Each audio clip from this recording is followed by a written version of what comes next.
In my past life, just a month before I was about to propose to my first crush, our tight-knit buddy cornered her at her doorstep. He was bawling his eyes out, admitting he'd always had feelings for her and pleading for a shot. She turned him down, and eventually, we tied the knot. But he never let it go. Then one day, my first love turned into leftover rice. The stubborn mosquito bite that never really faded morphed into a cinnabar mole deep in her heart. Super excited and pregnant, she came to stake her claim. And during the tussle, she shoved me down the stairs. I smashed my head, blood everywhere. Groggy, I saw my first love and her mom rushing over, all focused on her, worried if the fall hurt the baby. Next thing I know, I opened my eyes back in high school, staring at a guy and a girl in front of me. This time, everything's gonna be different. I found myself in the classroom, rocking my high school summer uniform. The cicadas buzzing and cheers from outside blended in my ears. I sat up straight, confused, scanning the room. The last thing I recall was clutching a draft of our divorce papers from the lawyer's office, coming home to see Tina, pregnant, waiting at the door. She bragged, "I'm expecting." Eric was all like, "You should divorce her." I stayed quiet, walked past her, and unlocked the door. Maybe my cold vibe didn't vibe with her win, and she got emotional, holding on to me. In the scuffle, she suddenly pushed me, and I tumbled down the stairs. My head hit the ground hard. The warm blood and sharp pain were all I felt. Along with the hurried footsteps, a water bottle landed on my desk. "Heat stroke, dude. You barely made it through gym. What went down?" I looked up at a familiar, slightly worried face. It was Tina, a much younger Tina, my first love, my wife. Tina, I stared at her, but my mind drifted to the Tina who rushed over after the fall, comforting her cries, telling her not to stress, that the baby would be okay. Then, not getting a response, Tina waved a hand in front of me. Feverish? I suddenly found it all kind of lame. Even then, I still dreamed of some concern from her. Was that how desperate I was for her attention? I let out a chilly laugh. Tina was shocked. And then another familiar, over-the-top voice came from the doorway. "Ben, you good?" Eric burst in, looking all worried. He almost passed out from heat stroke. Scared me to death. But even as he said that, he was inching closer to Tina, brushing her sleeve. "How'd I never noticed before?" I murmured. "What?" Both of them looked confused. "What a dummy I've been." I shook my head with a grin. I treated Eric like a close friend, sharing secrets about me and Tina, inviting him into our study group, tutoring him until he climbed from the bottom of the class to the top 100. Even after we started dating, because he'd always say he missed us, I'd bring him along during outings. I tried to set him up with cool girls, but he'd always say they weren't his type. How did I not see it earlier? Before he even became my friend, he liked Tina. Right before our engagement, he stood in the rain, blocking her at our doorstep, begging for a fair chance, saying he didn't want to ruin our friendship, yet admitting he couldn't help but love her. Back then, she didn't pick him. She firmly got engaged, then married me. But 5 years into marriage, Eric slid into our relationship as the unwanted third wheel. Once the mask was off, he had no issues. He'd wait for her at work, fix her lunch, buy her clothes, always looking out. He claimed he'd prove with actions he loved Tina more than I did. Tina hated his moves. She blocked him, refused to see him, returned all his gifts. Half a year later, Eric came to me in tears, begging forgiveness, swearing he'd stop bothering Tina. I never wanted to be friends with someone who tried to wreck my marriage, and Tina felt the same. Yet, as the everyday hassles of married life and the pressures of parenthood crept in, every tiny crack in our marriage saw Eric slipping in, infecting our lives like a virus. Tina started mentioning him more, reminiscing. During our fights, she'd bring up his understanding nature. When the food wasn't her jam, she'd talk about Eric's cooking skills. The small gaps in our relationship, which could have been fixed, grew bigger because of his presence. She'd storm out and not come back all night after our fights. I couldn't handle the betrayal and asked for a divorce. She cried, apologized, but refused to agree. She said she loved me, but I knew she couldn't let go of Eric. She was hooked on his obedience, his compromises, the gentle way he indulged her. So I went to a lawyer on my own, drafting up divorce papers. I planned for life after divorce, ready to move to another city and start fresh. But in the end, it was Tina who pushed me, and I was forced to witness that sickening scene. The school bell rang soon after. That afternoon, I stared at the familiar yet odd notes on the blackboard, watching teachers come and go. I finally realized something. This isn't a dream. I've been reborn. Maybe it was heaven's way of giving me another shot to see through people from my past life. I've been sent back to when Eric and I had just started to be friends in sophomore year. Eric was a transfer student, couldn't get into our high school from his middle school. After a year at a third-rate school, his family paid for his transfer here. He was a struggling student, always scoring at the bottom. He'd often hide in the bathroom to cry after tests. High school is like a mini society, and low-achieving boys can be easy targets. Pretty soon, people started mocking him, locking the bathroom door when he cried, dumping water on his head. I was the one who saved him. I chased away the bullies bothering him and even gave him my extra clothes. He cried and thanked me. Seeing how vulnerable he looked, I was scared he'd get bullied again, so I offered to be his friend. I'm the student council president and have some clout both in class and at school. My interest in him helped change others' attitudes towards him too. Even Tina, because of me, started looking out for him. When I was little, my kind parents often said, "Giving roses to others leaves fragrance on your hands." I always remembered that saying and helped everyone as much as I could while growing up. Later, Eric timidly admitted he wanted to improve his grades, so I included him in the study group with Tina and me. We helped him get into a local university, but Tina didn't ace her college entrance exams. Wanting to stay with her, I got caught up in my feelings, giving up my dream school to enroll in a local university instead. In my senior year, there was a chance to study abroad, but once again for Tina, I stayed. Looking back, it feels like I was being dumb making those choices.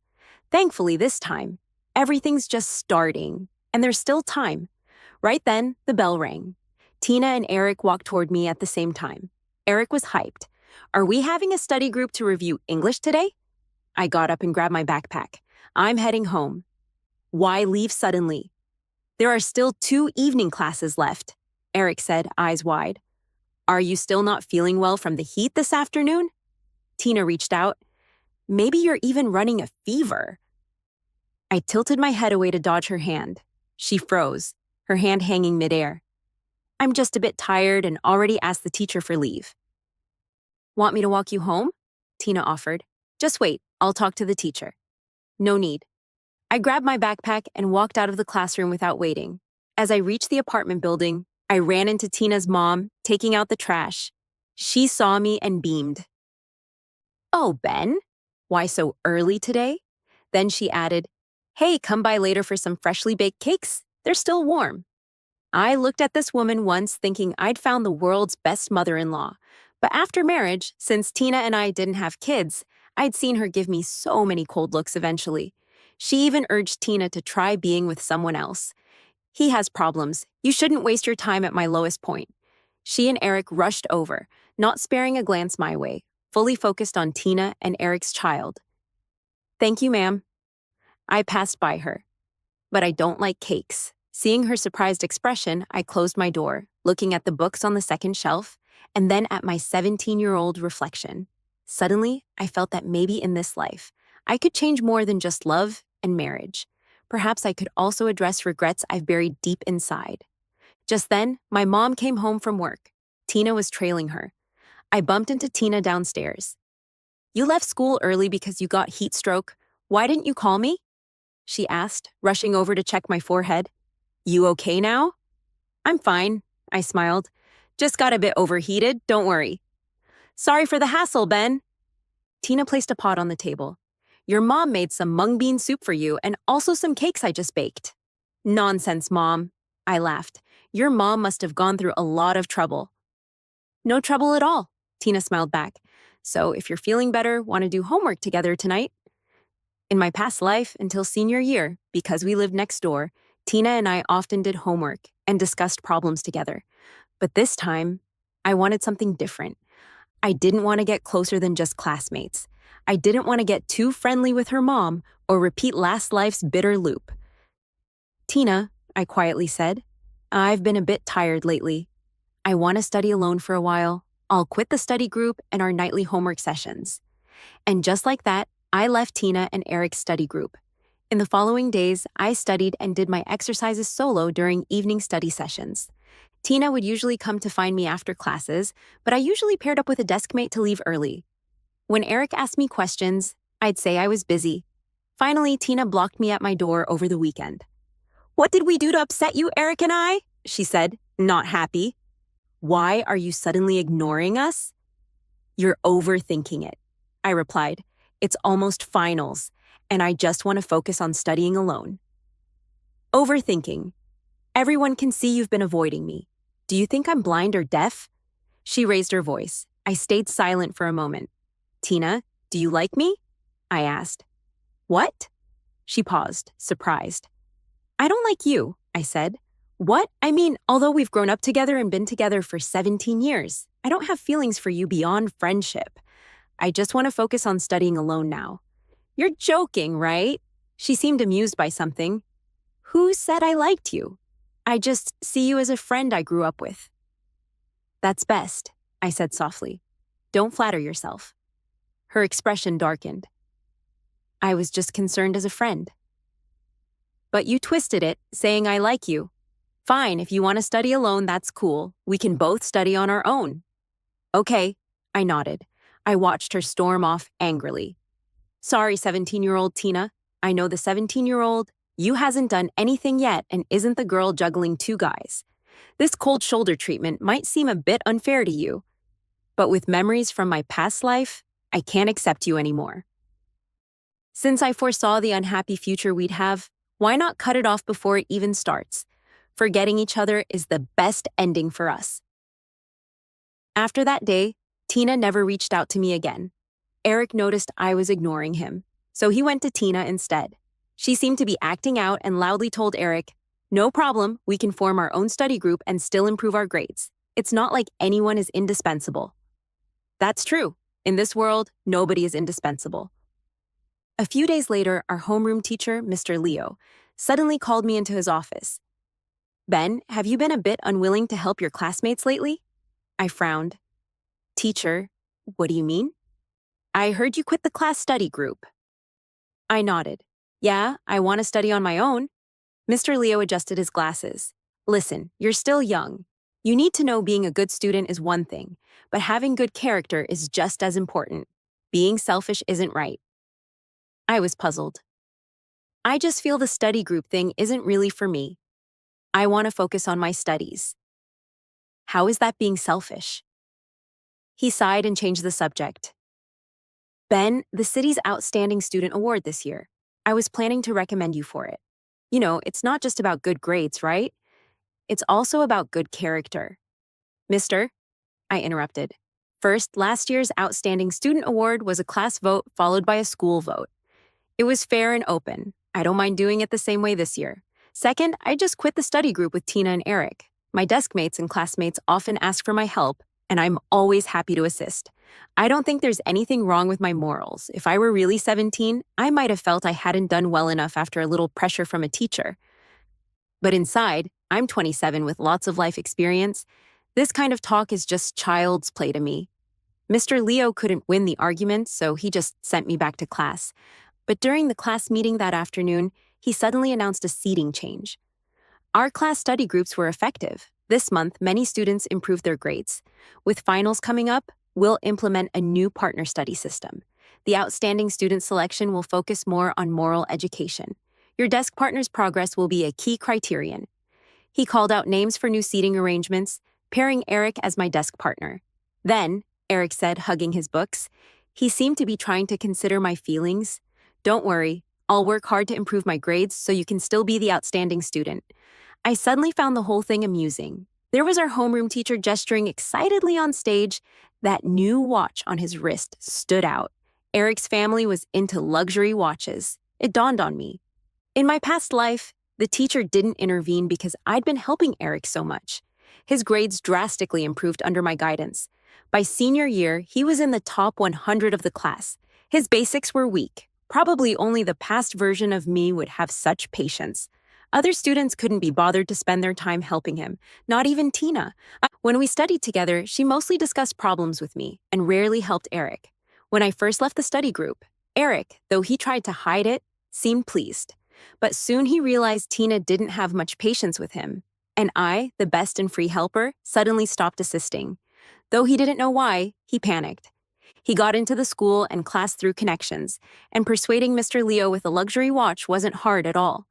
They wanted to use the outstanding student title to bind me, making me continue tutoring for free. What a nice try. After class, I went to find Mr. Leo in the office. I don't want to sit next to Eric. Please change my seat. Mr. Leo immediately got angry. Ben, what's your problem? Earlier you were all about helping desk mates, and now you want to change seats? You won't cooperate in study groups, and now this with the seating. See if anyone has as many exceptions as you. Do you love everyone in the world? I asked. What? He was stunned. People have those they like and dislike. I can help my desk mate, but I don't like Eric, so I don't want to help him. Are you really choosing who to help? This seating arrangement is based on scores and linked to the outstanding student selection. If you change, is that fair to others? You're only thinking of yourself. I let out a cold laugh. Outstanding student, outstanding student. I withdrew from the selection. What? I said. I withdraw from the outstanding student selection. Don't worry about giving me a new desk mate. I'll sit by myself. Antisocial. Selfish. He was shaking with anger. I'm doing this for your good.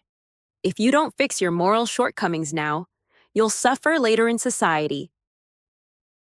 I'm teaching you how to be a decent person. Thanks for your concern, but I know how to live my life. Rule number 1, don't let yourself suffer because of others' opinions. That's just an excuse for your selfishness. You're the student council president. Shouldn't you set an example and have a sense of community? If Eric's grades improve, our class could be awarded excellent class. That's our class honor. Don't you owe it to your classmates who voted for you?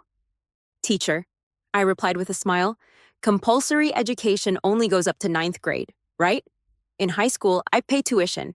I'm here to learn, not to work. Whether or not the failing students improve, or whether our class gets an excellent class award, that's not my responsibility. It's yours. Whether I'm doing my job as student council president well can be judged by the teachers in the student affairs office. If you want me to take on more work, you should first talk to my parents about how much you're going to pay me. If the pay is good enough, I wouldn't mind. So young and already all about the money. He pointed at me, frustrated. Don't think just because you're doing well in school that you're something special. Boys often lose their motivation in senior year and grades frequently drop. Teacher, what you said isn't quite right. A stranger's voice came from the doorway. I turned around to see a girl holding a basketball, lazily leaning against the doorframe. She spun the basketball in her hand. For the past 5 years, our school's top students have been boys for 3 years, right? As a teacher, making baseless claims isn't proper, is it? Linda, you're from the liberal arts class. What do you care about us science class folks? Mr. Leo was furious. So this was Linda, the forever number 1 in the liberal arts class, rumored to be the top candidate for the city's top student. Didn't you just say Mr. Leo? For a student, moral character is important. Linda shrugged and walked in. Moved by the teacher's teachings, I couldn't stand seeing a fellow student bullied. So I spoke up to help. The teacher was at a loss for words, his face turning a deep shade of red. Linda was known for her sharp tongue and rebellious nature. Even her liberal arts class teacher didn't bother with her much, and Mr. Leo clearly couldn't handle her. So he suddenly clutched his chest, pointing back at me. I work tirelessly for you all, and you're determined to stress me out. Mr. Leo, don't worry. I won't be able to stress you for much longer, I said calmly. I've decided to switch to the liberal arts track in senior year. Both Mr. Leo and Linda were stunned. Mr. Leo laughed coldly. Are you trying to make a point? I've never seen someone switch from science to liberal arts in senior year. Linda looked at me as well. I'm serious, I said, looking at Mr. Leo. In a few days, I'll have my parents come in to sign the paperwork. Ha! You think you're a genius deciding what you want to study and when, Mr. Leo mocked. I ignored him and turned to leave the office. As I exited, I could still hear Mr. Leo's sarcastic voice. If he really switches to the liberal arts, I'll write my name backward. Back in class, I moved my desk and chair to the last row. Eric watched me move and then looked at Tina, his eyes wet and red, as if I bullied him. Most classmates were silently watching, but only Tina approached me. "What are you doing?" she frowned. "Can't you see? Moving my seat? Did the teacher agree?" I told her. She watched me pack up, taking a deep breath. "Come out with me for a minute. Don't take out your frustration on Eric just because we had a fight. It's not cool." I laughed. "Frustration? Aren't you the one trying to embarrass Eric because you were mad at me for being close to him recently? But Ben, you're the one who said we should just be ordinary classmates." "We are just ordinary classmates." "I just want to study quietly, Tina. I have no issues with you. I just find Eric annoying. I don't want to waste my time helping him. That's all." After speaking, I tried to go back to class, but Tina grabbed me. "What's going on with you? Why are you being so selfish?" "Let go," I frowned. Okay, I give up. Can you stop making a scene, please?" she said. "What?" She bit her lip. "I admit it. I was getting close to him, carpooling with him to tick you off. But you can't just react like this out of anger." She murmured, "You seriously need to learn from Eric. Look how gentle and considerate he is. You're lucky it's me who puts up with your temper." I quietly looked at the person in front of me. Sure enough, whether in a past life or this one, whether at 17 or 27, Tina was still Tina. Eric's gentle demeanor, his compromises and favors were always appreciated, and I lived in his self-perceived love and constant comparisons, endlessly spinning like a top. If I didn't spin well, fast, or to his satisfaction, he would instinctively compare me to Eric, pointing and saying, "Look at him spinning gracefully. I give my love to you and you're still picky and ungrateful." But this kind of love I never truly wanted. "Tina," I said softly, "I often think at the beginning of this relationship, it was because I helped Eric.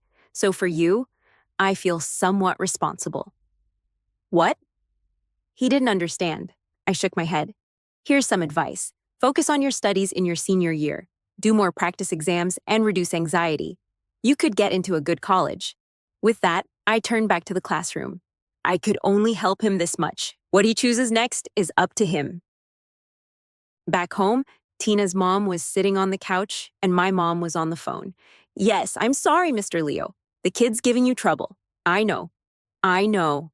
It seems like he acted impulsively. Please don't report this to the school yet." "Yes, yes." After hanging up, my mom looked at me with a complex expression. "Your teacher said you want to switch to the liberal arts?" I nodded. "Huh? Switch to liberal arts?" Tina's mom chimed in. "Listen to Auntie. You shouldn't switch now, not right before senior year." Mr. Leo said, "You talked back to the teacher today and want to sit alone. Is something going on?" My mom asked. I shook my head. "Mom, I want to study liberal arts and aim for the journalism department at Kyoto University." "Kyoto University?" Tina's mom chimed in. "Oh dear, that's not easy to get into. Ben, let me tell you, boys shouldn't go into journalism. There's no money in it. Boys should study finance or accounting. It's easier to get a stable job that way." I was just telling your mom that the accounting programs at our local universities are pretty good. Plus, how far away is Kyoto University? It's better to stay close to home. You and Tina can go to college locally and come home on weekends. In my past life, Tina's mom was always talking about how great it was to stay local to me and my parents. She had a bad leg and didn't want to travel. Tina told me ages ago that her mom wanted her to attend a local university. As her so-called future son-in-law, staying local for college seemed like the safe bet.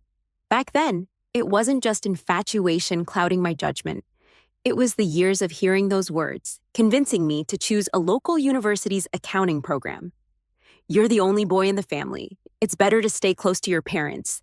No girl in this world will be better to you than Tina. Get married right after graduation. It's for the best. Ben, it's good for a guy to be ambitious, but stability is more important. You have to think about family." These ideas led me to settle for an average job after graduation and marry Tina. Even when we couldn't conceive, I doubted myself. As time went on with no pregnancy, Tina's mom's attitude soured. I accidentally overheard her telling Tina, "Sweetie, even if you're married, you shouldn't be stuck with him. You should have done a premarital exam. Who knew he couldn't have kids? Mom, it may not be Ben. Could be me.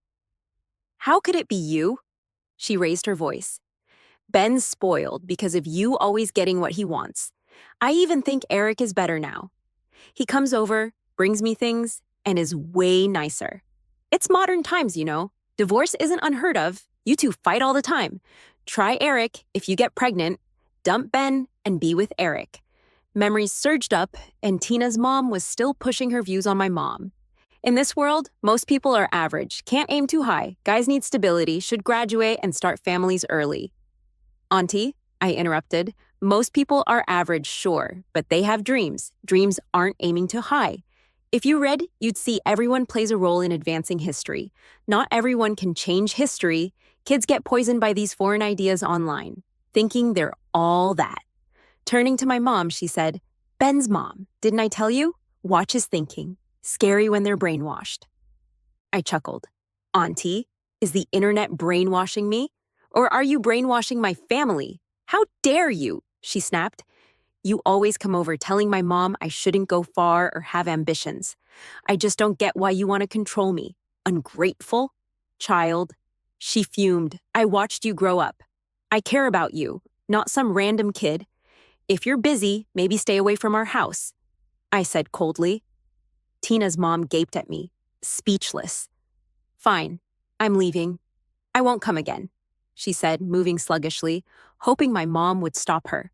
I held my mom's hand first. Thanks, Auntie. I'm entering junior year and want a peaceful study environment. Tina's mom turned green, then pale as she left, stopping to say to my mom, Your kid needs to be disciplined. After she left, my mom sighed. Why are you so angry today? Your dad and I have always been open-minded, she said. My parents are kind-hearted, but sometimes easily swayed. I took my mom to my room, pointing at the news books on the shelf.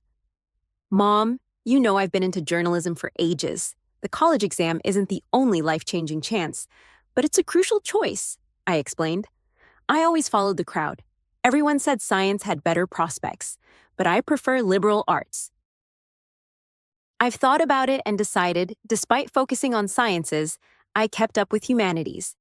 I can catch up this summer. I want to switch and chase my dream at Kyoto University. This decision might be risky, but I'll give it everything, I declared.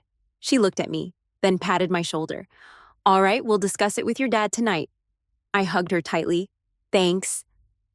Mom, we talked long that night. The next day, my mom and I went to Lens and signed the papers. Crazy kids, followed by crazy parents. Len sneered at my mom. She smiled back. We believe in supporting our child's decisions, not throwing cold water. Leaving the office, I felt happy and relieved. Maybe I won't end up being successful, but I have supportive parents and I've made my own choices. On the first day of senior year, I ran into Linda at the door of the Humanities Class 1. Wow, you actually came. She raised an eyebrow and welcomed me. Tina, however, was upset when she found out I switched to the humanities class. Why didn't you talk to me about it? I paused for a moment. Tina, this is my personal decision. Aside from my parents, there's no need to discuss it with anyone else. Fine, just fine, she scoffed. Then consider this the end of our friendship. Right at the beginning of school, there was a baseline test. Maybe to get us nervous, the questions were pretty tough. A week later, the results were in. I ranked 11th in the humanities class. The entire senior year office was buzzing. When our class teacher, Miss Anna, called me to the office, I overheard Len shouting inside, It's impossible for someone who just transferred to rank so high in humanities. His ego is huge. He definitely cheated for appearances. This should be thoroughly investigated. I knocked on the door, and the noise inside stopped. Miss Anna saw me and immediately waved me over with a smile. Ben, you did well in the baseline test. The teachers are curious how you've improved so much in such a short time in humanities. Ah, Ben sneered from the side. I paused, got serious, and replied, Anna, do some teachers suspect I cheated? Miss Anna was honest. Well, coming straight from the science class to rank 11th is impressive. The teachers are indeed curious. I smiled. Anna, do you know how I spent my summer before junior year? I locked myself up, no entertainment, bought humanities review materials and real high school exam papers, and studied point by point, question by question, from 8 a.m. to midnight daily. Teachers' curiosity I understand, but baseless cheating accusations I can't accept. Is it baseless? There's no smoke without fire. Do you have proof you didn't cheat? Ben chimed in. There are invigilators and monitors in the exam room. Ben, why don't you ask them or check the footage instead of questioning me? Look, Anna, Ben said excitedly. He's so defiant. He's full of himself because he's a student officer. You must call his parents. But Miss Anna ignored him. Ben, the teachers believe in you. Keep it up. Ben's eyes widened in disbelief. But Anna, you're young and don't know how cunning students can be. You can't encourage them to cheat just to boost your class scores. Linda, who was organizing materials, suddenly spoke up. Ben, speaking of honesty, didn't you say you'd write Ben backwards if he transferred to humanities class? Are you writing backwards yet? The other teachers were struggling to hold back laughter, and one couldn't help but chuckle. Anna smiled too. Maybe less of your business, all right? A minute later, Linda and I left the office one after another. Ben, you're actually kind of interesting, she said, hands in her pockets. I always thought school was dull without any competition, but now, to be honest, I'm actually looking forward to something. Looking forward to what? I asked, confused. She smiled. Meeting you at the top someday. After that, my days were consumed with nothing but studying. News from the science class sometimes reached me, like Eric's aggressive pursuit of Tina. Maybe my leaving pushed him to act earlier than in the past. But this time, it's different. In the past, Eric was Tina's warm haven away from marriage because of how I behaved. This time, I'm in humanities, and Eric's relentless pursuit just embarrasses Tina. She has no time or patience to help him improve his grades, and romance isn't essential under the pressure of senior year. Eric became the laughingstock again. I didn't expect him to take out his frustrations on me. For the past 2 weeks, a few boys to my left have been loudly chatting while I study. They used to bully Eric. Now it seems they've shifted their target to me. Once after school, I saw Eric with them, all secretive. They all wore new watches on their wrists. During one break, those boys cornered me in the toilet stall and dumped a bucket of cold water over me, soaking me completely. What goes around comes around, one giggled. I stood there silent, borrowed a towel, dried off at the nurse's, then filled a bucket with water. When I re-entered the class with the bucket, those boys were laughing. I walked up and poured the water on them. Oh, they shrieked. That's all you got? I smiled. Sorry, I'm the kind who repays a drop of water with a bucket full. You're insane, they yelled. We're telling the teacher. I'm the one who should do that, I sneered. Why are you still playing these petty bullying games? If you're so bold, you wouldn't sit here trying to disrupt me. You don't have the guts. Yeah, we can't stand you. You're not even the student council president anymore, so stop acting like it. We heard about your cheating scandal. Annoyed, I just thought, get real. A voice suddenly came from the back of the classroom. The whole class went quiet. Linda lazily sat up and walked over. You guys don't want him sitting here? She asked. A boy, wiping the sweat off his forehead, replied, Yeah, he bullies us. Plus, Linda, you know he's a cheater, right? We don't want someone like that sitting with us. After he spoke, a few of them wore expressions as if they were watching a good show. Oh, Linda, I nodded. Let's go. She picked up my backpack and, together with the entire class watching, moved my seat next to hers. But knowing Eric and the guys, they probably wouldn't let it go that easily. To avoid more drama in such a critical time, I was considering asking my dad to pick me up after evening study sessions. Then Linda spoke up. I helped Miss Anna with some stuff, saw your address. You live over at 15th Street, right? I nodded. My place is just a street behind yours. Right? I nodded. My place is just a street behind yours. Evening sessions go till 9, starting next week. Want to walk home together? That would be perfect. And you placed 11th in last month's test, right? Yeah, 11th won't get you into Capital University. She tossed me a book of wrong problem sets. I don't need these anymore. Feel free to use them if you want. The bell for the end of the study session rang, and she got up, grabbing a basketball to head out. Linda? She turned back. I heard you're not really one to meddle in others' business. True, she said with a lazy tone, but you're not exactly others now. What? She gave a slight smile. Looking forward to working with you, deskmate. A class genius's book of mistakes is more valuable than any study guide. In the following month, I studied even harder, analyzing problems and methods. In the first monthly test of senior year, I made it to 8th place. Rumors about me cheating during the entrance exams crumbled, and Linda and I became closer.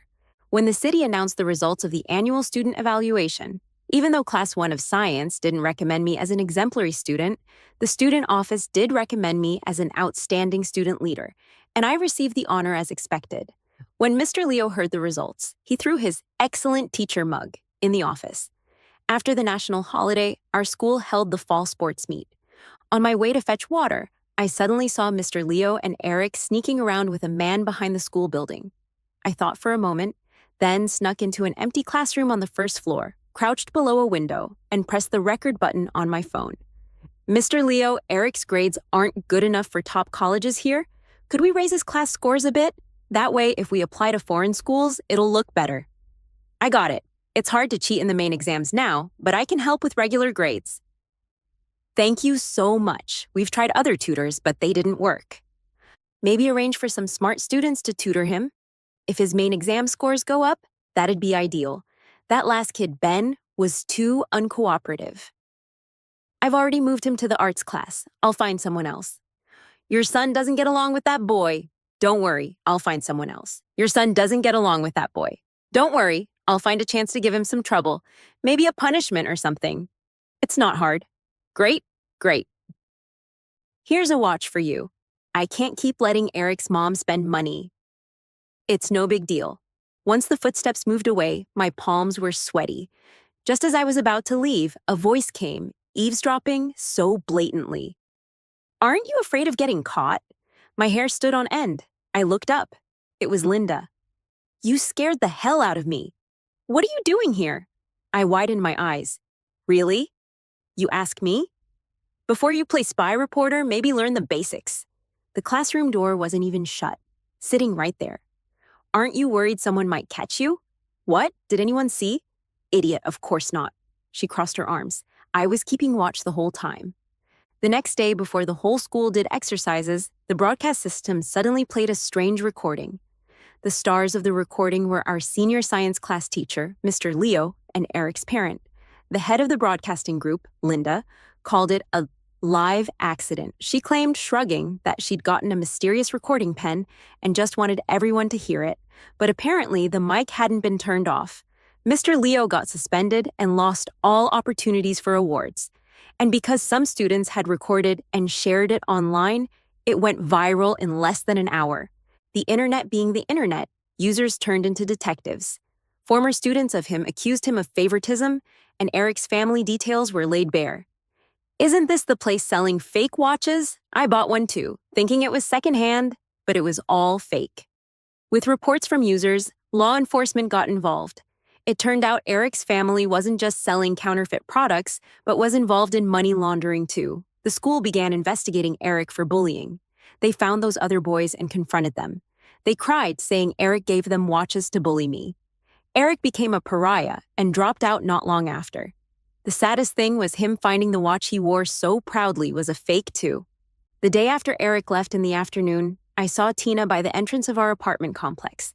She apologized, saying, I'm sorry, I had no idea he was always so sinister, always targeting you. I ended up disliking him too. She twisted her hands helplessly. I'm sorry, Ben. Can we make up? Please? She said while holding my old favorite strawberry milk. But when I saw that milk, I was instantly reminded of a past life. I came home early from a business trip and found the strawberry milk. It should have been in the fridge sitting on the table. The bedroom and bathroom were filled with an indescribable smell, evidence of the rushed morning after some pleasure. After being reborn, I never drank strawberry milk again. Suddenly feeling queasy, I turned my head and couldn't help but throw up. Tina was freaked out and came over to pat my back, but I stopped her. Sorry, I tried to calm down. I don't like this milk anymore. Then should I get something else? She stammered. I shook my head. No, it won't help. We can't go back. Tina. I forced a smile. Let's not see each other for a while. I wish you success in your college entrance exams. Is it because of Linda? She suddenly asked. What? You like Linda, don't you? That's why you switched to liberal arts to be with her. You sit together now and walk home together, right? She raised her voice. Tina, Linda, and I are just classmates. I told you I just want to focus on my studies. She laughed coldly. Coming in second place, right? I never thought you'd be like this. Many guys like Linda. She's not a good choice for you, she said with a dark face. Then, for not choosing me, you'll regret it someday. Since then, whenever Tina saw me, she acted like a stranger. She seemed even more determined, throwing herself entirely into studying. Her mom couldn't stop boasting about her improving grades. These grades? With such scores, she can easily pick any top university, she bragged in our neighborhood. At the end of the first semester, I was steady at the second rank in our grade. The second semester flew by with the first, second, and third practice exams, and May gave way to June, the time for the college entrance exams. I felt pretty good about my performance. Linda and I compared our answers and had a rough estimate of our scores. We figured both of us would make it to a top university, and when the scores came out, that's exactly what happened.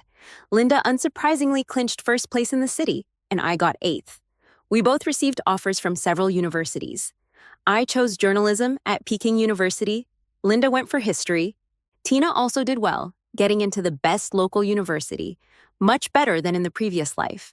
But I heard she fell ill after exams, and her mom filled out her applications for her. As fate would have it, both Tina and my graduation parties were booked at the same hotel on the same day. Tina and her mom stood at the entrance of the banquet hall opposite us. Her mom, all smiles, but Tina seemed low-spirited. It's not about the school, it's about the major.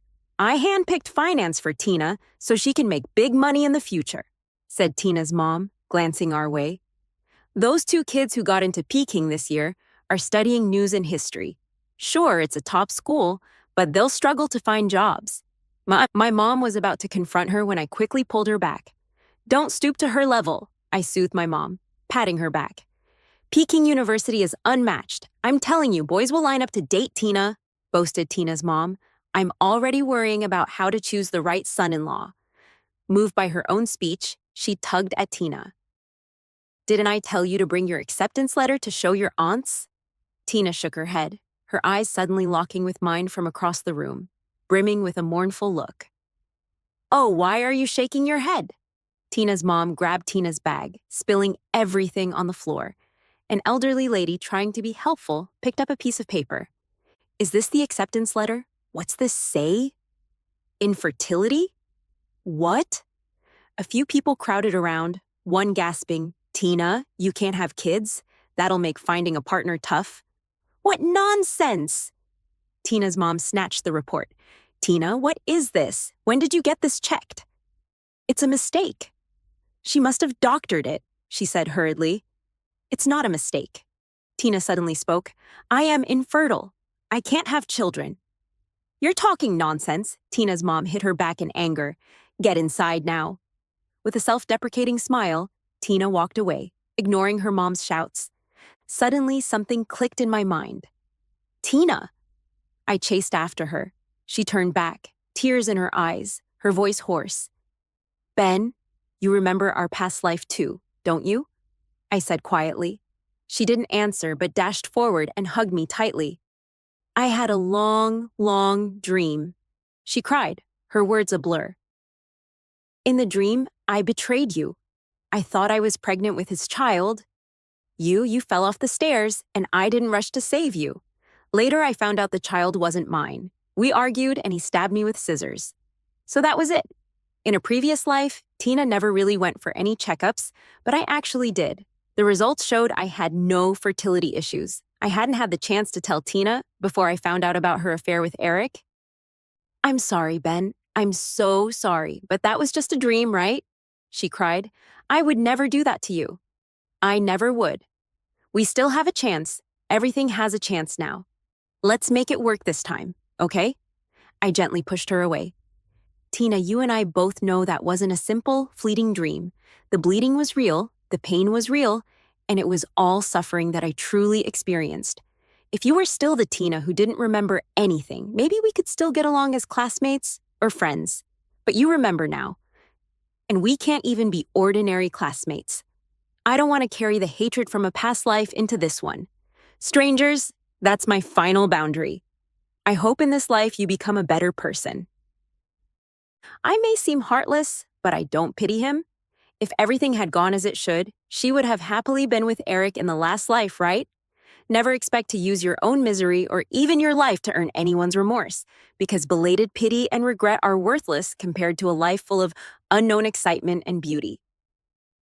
That night, Tina's mom cried and caused a scene at home, loud enough for the whole block to hear. At 9 p.m., a small stone suddenly hit my bedroom window. When I looked out, it was Linda. She stood under the street lamp in a long dress, like a princess from a fairy tale. I quickly changed and went downstairs. Why didn't you just text me? In this day and age, who throws stones to get attention? I laughed. I just wanted to see if you'd hear it. She shrugged, and we both laughed. I'm going traveling with my parents tomorrow, so the next time we'll meet is at Beijing University. I nodded. Yeah. What's this flower? Clearing her throat, she said, This is a lily of the Incas. I happened to see it at the flower shop and thought its meaning suited you, so I bought it. Boys can receive flowers too, you know. She handed the flower to me. Congrats on getting into Beijing University, I said, taking it with a smile. Same to you. Get upstairs. See you at Beijing University. Yeah, see you there. Watching Linda's departing figure, I suddenly remembered her words. She said the meaning of the flower suits me, but she didn't say what it actually meant. I looked it up on my phone. The answer quickly popped up. The meanings of the lily of the Incas: friendship, looking forward to reunion, and rebirth. In September, I enrolled in the journalism program at Beijing University. The old professor gave us our first lecture. If any of you want to make big money, apply to switch majors now. There's still time, he chuckled. As journalists, never forget one thing: your social responsibility. And there's a lot you need to learn: interviewing, writing, layout design, video production. I was overwhelmed, and Linda was also incredibly busy. She's still a standout figure at the university and shines so brightly even among many talented people at Beijing University. In fact, a guy in my class who heard we were high school classmates asked if I could introduce him to her. I happily asked Linda, but she turned him down right away. Why don't you want to meet him? He's a really nice guy, I asked. Just not interested. She didn't even look up. Lots of guys are curious. What kind of boyfriend are you looking for? She said without looking up. Not looking? Why not? I was puzzled. Well, you're not dating anyone either, right? She said. That's because I'm so busy. Same here. She closed her book. Linda Osawaga didn't date anyone all through senior year. Some guys even started questioning her orientation and subtly asked me if she was into women. I thought about it. Probably not. Then she must like you, they said. Honestly, besides you, we haven't seen her close with any other guys. Honestly, besides you, we haven't seen her close with any other guys. After graduation, I got an offer to pursue a master's in journalism abroad. Linda stayed for her PhD at ATR University. On the day I left for Beijing, she came to the airport to see me off. As I was about to leave, a wave of strong emotion hit me. You know what? Being busy with studies, not having time for relationships, all just excuses. It was really due to the deep hurt I experienced in a previous life, making me afraid to take that step again. But what if? What if it's this person in front of me? Could I give it a shot? I clenched my hands, suddenly looked up, and said, Linda, do you like me? She was stunned. Then she laughed. Ben, you know why TV shows can go on for 100 episodes? Why? Because they never say things directly. You being so straightforward, what's left for the plot? Cut the crap. I was impatient. Do you or don't you? If not, forget it. Are you mad? She laughed and grabbed my hand. It's just, I feel it's such a pity. I was planning to give you a surprise after you arrived by taking the next flight over. What? I was shocked. I've been waiting for the day you'd want to go on a date. Then she pulled out a beautifully pressed lily of the Incas bookmark. At the same time, I heard that gentle, sweet voice. I love you. Linda and I did the long-distance thing for 3 years. After that, I returned home and became a social news reporter. 2 years later, Linda graduated with her PhD, stayed at the university to teach, and was promoted to associate professor in less than 2 years. I've always stayed true to my roots as a journalist, focusing on every news story with a quest for truth. I've been thriving in this field I love and have picked up several industry awards along the way. Then there's Linda, who became quite the sensation as a guest on a history show, winning the title of one of the new big voices in Beijing for her quick wit and eloquence. Back when I switched over to the humanities class, she told me she looked forward to seeing us both at the top. Years later, we both stood at the peaks in our respective fields and kept reaching, exploring new heights. Just a year after that, we got married. Another year flew by, and it was college entrance exam season. Our high school invited both of us back to give a talk. Funny enough, while I waited by the roadside for Linda, who went to buy some water, I bumped into Tina. She was holding hands with a kid. She saw me and walked over. I always see you on TV and online. She laughed. You must have been doing great these past few years. I nodded. I've been teaching in the mountains, and this is my adopted child, she said. After a brief chat, she left with the kid. Linda came back just then, squinting into the distance. Was that Tina?